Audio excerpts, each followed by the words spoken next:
Hello, good morning everyone. So again welcome in my English class. Okay student, as you know in last video we have completed the explanation of chapter little by little. If you have not seen the chapter explanation, so first of all go and watch that. If you will not watch and then you will get somewhere disadvantage ना. अगर आपको story पता होती है then you feel comfortable while understanding the question answers. अगर आपने नहीं देखा है तो please watch that video okay. और मैं फिर से सेंड कर दूँगी ग्रुप में. So you will see. Okay, so today we will start the work of that chapter. First of all take out your English first notebook. अगर copy 2 नहीं बनाएंगे इंग्लिश की आपने फर्स्ट और second, so please make. Okay, तो chapter name write down करेंगे बहुत अच्छे से और इसको कलरफुल हेडिंग से कलर कर देंगे. But you will use pencil colour, nobody will use heading colours. कोई भी अपने sketch colour heading colour use नहीं करेगा. और if you are using colour and you will use only pencil colours. Okay, to make your notebook very attractive. Okay, अच्छी copy बनाओगे, अच्छी writing भी करोगे तो आपको मार्क्स भी अच्छे अच्छे मिलेंगे. Yes, writing should be good. Okay, English copy तो अच्छी होनी चाहिए एटलीस्ट. हाँ, नहीं सब कॉपी अच्छी होनी चाहिए. Okay, so let start. First है आपके words meaning. As usual we do always. Okay, but इस बार क्या है, वर्ड्स तो मैं आपको एक्सप्लेन करूँगी but you will make sentences by your self. आप मैंने लिखा हिडन का मैं मीनिंग एक्सप्लेन कर रही हूँ बट आप इसका हिडन को नीचे लिखकर फिर से लिखेंगे और उसके बारे में सेंटेंस फ्रेम करेंगे. Okay, is it good? कुछ काम आप भी कर लीजिए. Okay, so first is hidden. Hidden का मतलब होता है छुपना, छुपा हुआ. इसका मतलब हुआ कीप आउट ऑफ साइट. मतलब कोई चीज़ ऐसी है जो आपकी आंखों से दूर है, आपकी नज़रों से दूर है, तो बोलेंगे उसको kept out of site. Site मतलब नज़रों से. नंबर 2 इज स्लोली, हल्के हल्के. तो इसका मीनिंग क्या होगा? एट अ स्लो स्पीड, मतलब बहुत ही हल्की सी स्पीड पर. ना नंबर 3 इज डाउनवर्ड. डाउनवर्ड का मतलब होता है नीचे जाना, towards a lower place. Okay, ना नंबर 4 इज स्लेंडर. स्लेंडर का मतलब होता है वेरी थिन, बहुत ही पतला. Okay, number 5 is mighty. Mighty का मतलब होता है पावरफुल, शक्तिशाली. ओके, ना number 6 is branches. So branches का मीनिंग होता है पार्ट ऑफ अ ट्री. ये पार्ट होता है ट्री का.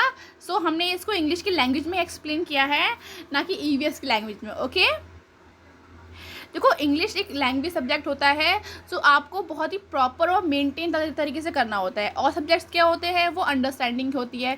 ग्रामर तो अंडरस्टैंड करनी होती है लेकिन वो लैंग्वेज भी प्रेजेंट करता है. आपका एक होता है ना बॉडी स्ट्रक्चर होता है लैंग्वेज का, कि लैंग्वेज को कैसे प्रेजेंट करना है वो सिखाते हैं. सो उसको समझा करो कैसे रिप्रेजेंट करना है, कैसे वे ऑफ टॉकिंग होना चाहिए, वो सब इसमें समझाया जाता है.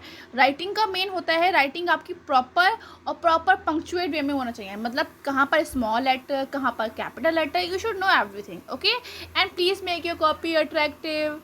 ओके, आई वॉन्ट, मैं चाहती हूँ कि मेरी कॉपी अच्छी होनी चाहिए. Okay, please. और हाँ, इतना सा काम कर दीजिए मेरे लिए. और एक और है चीज़, प्लीज़ इंडेक्स को फिल करा करिए. Fill your index. ओके, मैं बहुत खुश हो जाऊँगी इतनी से काम के लिए. क्या रे बच्चे ने मेरी बात मानी. ओके ओके, ना नंबर 7 इज प्राइड. प्राइड का मतलब क्या होता है? गर्व वाली कुछ चीज़. To be proud of something, किसी चीज़ पर अगर हम बहुत प्राउड फील करते हैं वो हमारी प्राइड होती है. मतलब शान. ऐसे कुछ लोग की मूछें उनकी शान होती हैं, मूछें नहीं कटवाते हैं तो उनकी प्राइड होती है. तो to be proud of something, जिस पे हम प्राउड करते हैं वो होती है प्राइड. ओके, ना नंबर 8 है हमारे पास improving. To become better. Improving मतलब होता है आप कोई चीज़ में बेटर हो रहे हैं, तो बिकमिंग बेटर, इम्प्रूविंग. ना नंबर 9 इज सिप्ड.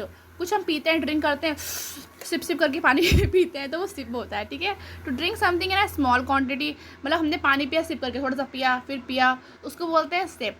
तो उसका मीनिंग हम कैसे लिखेंगे? To drink something in small quantity. Number 10 is shoot. Shoot means किसी को शूट करना, गन लेके क्या हूँ.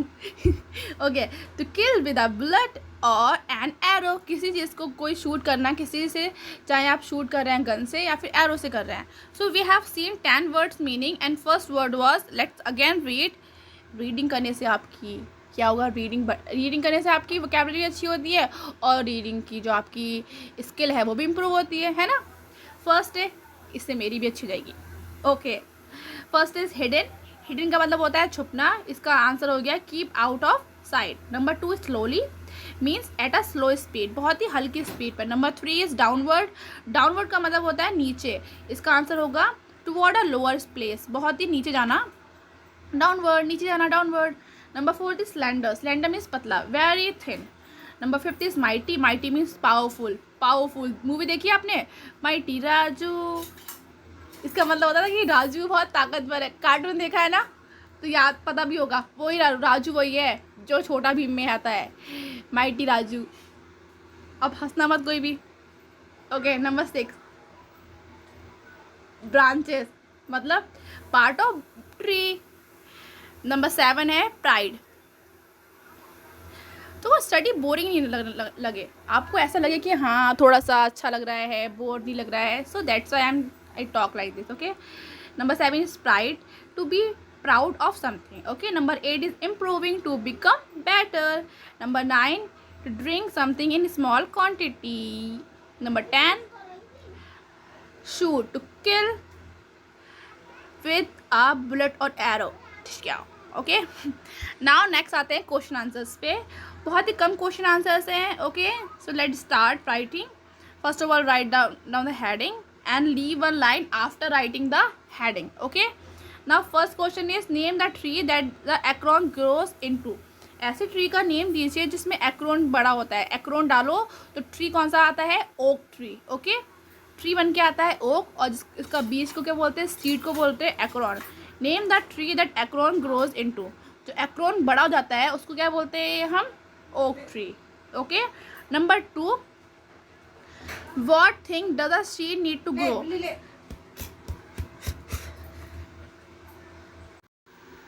ओके, कभी ऐसा हुआ किसी के साथ, क्या आप बोल रहे हो, पीछे से मम्मा के बोल दे मेरे साथ भी ऐसा होता है।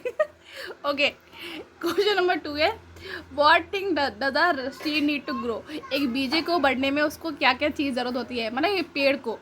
अ seed need soil, moisture, air and sunlight to grow. उसको मिट्टी की नीड होती है, मॉइस्चर मतलब नमी की, हवा की, और सनलाइट सूरज की रोशनी की। Okay, now number 3 is how many describing words can you find in the poem. Describing क्या होता है, ऐसे वर्ड जो डिस्क्राइब कर रहे हैं उसके बारे में, एडजेक्टिव्स। ओके, तो इसमें एडजेक्टिव थे little, mossy, each, D, thread, like, tiny, slender, mighty. These are the words which are describing. Okay, so again read the questions, then I will over the class. Okay, first question is name the tree that the acorn grows into, oak tree. Number 2 is what thing does a seed need to grow. A seed needs soil, moisture, air and sunlight to grow. Okay, now number 3 is how many describing words can you find in the poem. So there are little, so we can find the following describing words in the poem are little, mozzie, each, teeth, thread like, tiny, slender or mighty. Or please maintain your notebook properly. Okay, so bye bye, and I'm sending the video, watch it very carefully. Okay, bye.